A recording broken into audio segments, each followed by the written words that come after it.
નમસ્તે વિદ્યાર્થી મિત્રો, નોબલ સ્કૂલ ગ્રુપની ઓનલાઈન એજ્યુકેશનમાં હું આપ સર્વનું હાર્દિક સ્વાગત કરું છું। આજે આપણે ધોરણ 7 આપણો વિષય છે વિજ્ઞાન।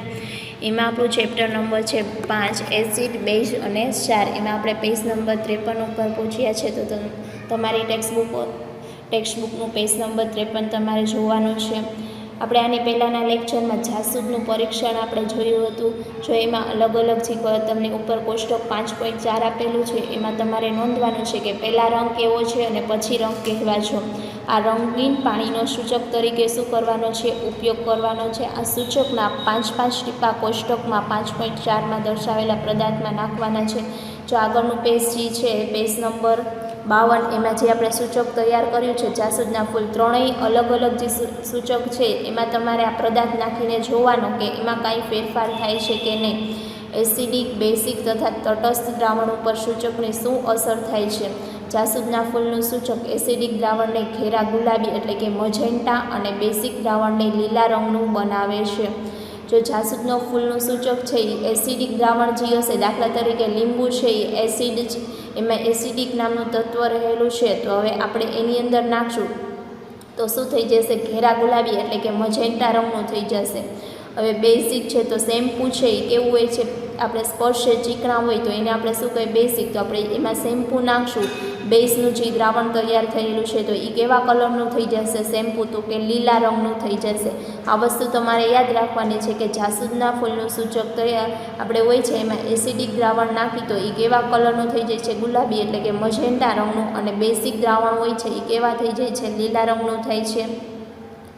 પહેલી તમારા સમક્ષ નીચેની સમસ્યાઓ લઈને આવે છે। કોફી કથ્થઈ રંગની હોય તે સ્વાદમાં કડવી હોય, શું તમે એસિડ છે તે પછી બેઝ?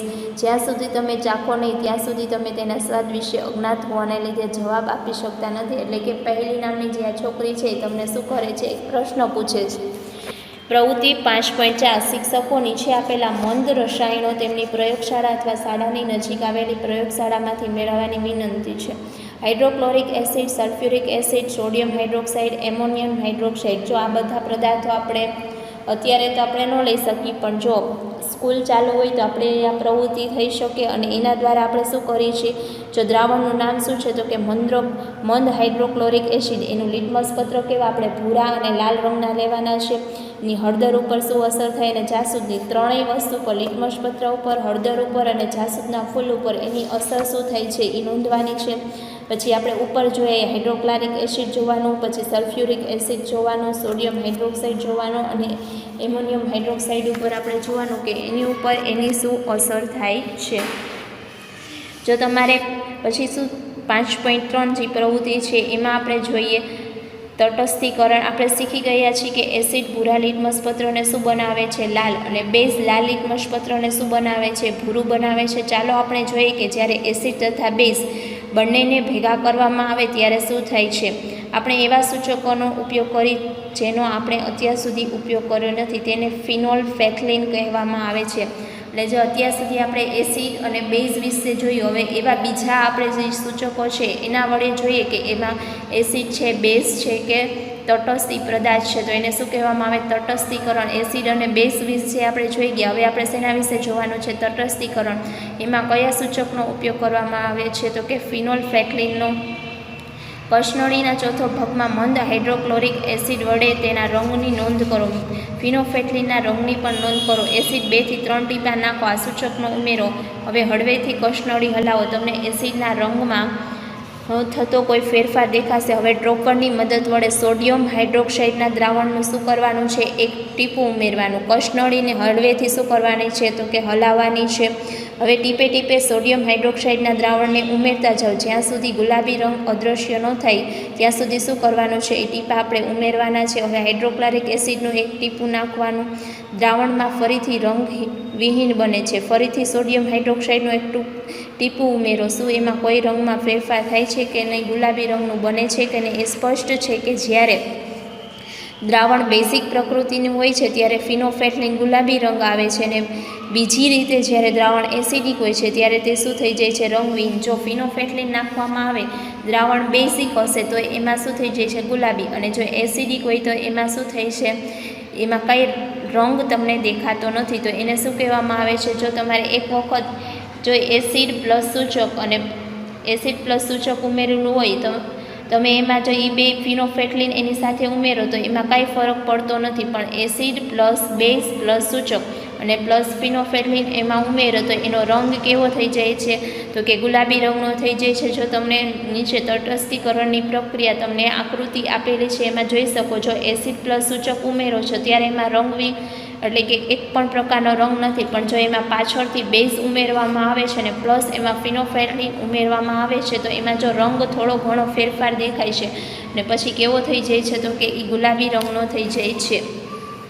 જ્યારે એસિડિક દ્રાવણ બેઝિક દ્રાવણમાં ભળે છે ત્યારે તે બંને દ્રાવણો એકબીજાની અસરનું તટસ્થીકરણ કરે છે, એટલે કે બે એકસાથે ભળી જાય છે ત્યારે શું થાય છે એમાં તો કે તટસ્થીકરણનું કામ કરે છે. અને જો બે અલગ અલગ હોય છે ત્યારે એ તટસ્થીકરણનું કામ કરતું નથી, એટલે કે એના રંગમાં કાંઈ ફેરફાર આપણને જોવા મળતો નથી. જ્યારે યોગ્ય પ્રમાણમાં એસિડિક દ્રાવણ તથા બેઝિક દ્રાવણ ભેગા થાય છે ત્યારે તેમને એસિડિક પ્રકૃતિ અને બેઝિક પ્રકૃતિ શું થઈ જાય છે, નાશ પામે છે.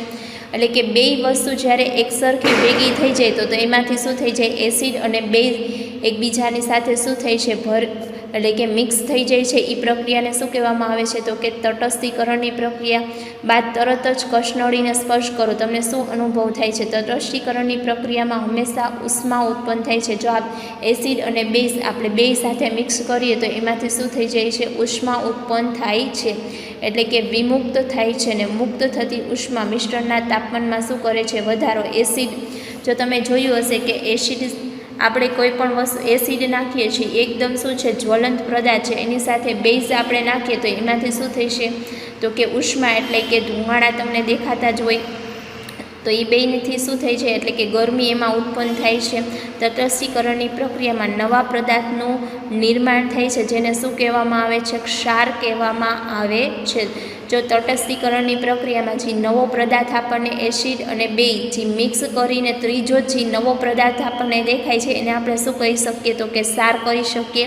ક્ષારની પ્રકૃતિ એસિડિક, બેઝિક કે તટસ્થ હોઈ શકે છે, એટલે કે ક્ષાર આ ત્રણમાંથી ગમે એ હોઈ શકે છે. આ પરથી તટસ્થીકરણની પ્રક્રિયા નીચે મુજબ છે. જો એસિડ તથા બેઝ વચ્ચે થતી રાસાયણિક પ્રક્રિયાને શું કહેવામાં આવે છે, તટસ્થીકરણ કહે છે. પ્રક્રિયામાં પાણી, ક્ષાર તથા ઉષ્મા ઉત્પન્ન થાય છે. એસિડ પ્લસ બેઝ એનાથી શું થાય છે, ક્ષાર પ્લસ પાણી ઉત્પન્ન થાય છે, એટલે કે ઉષ્મા ઉત્પન્ન થાય છે.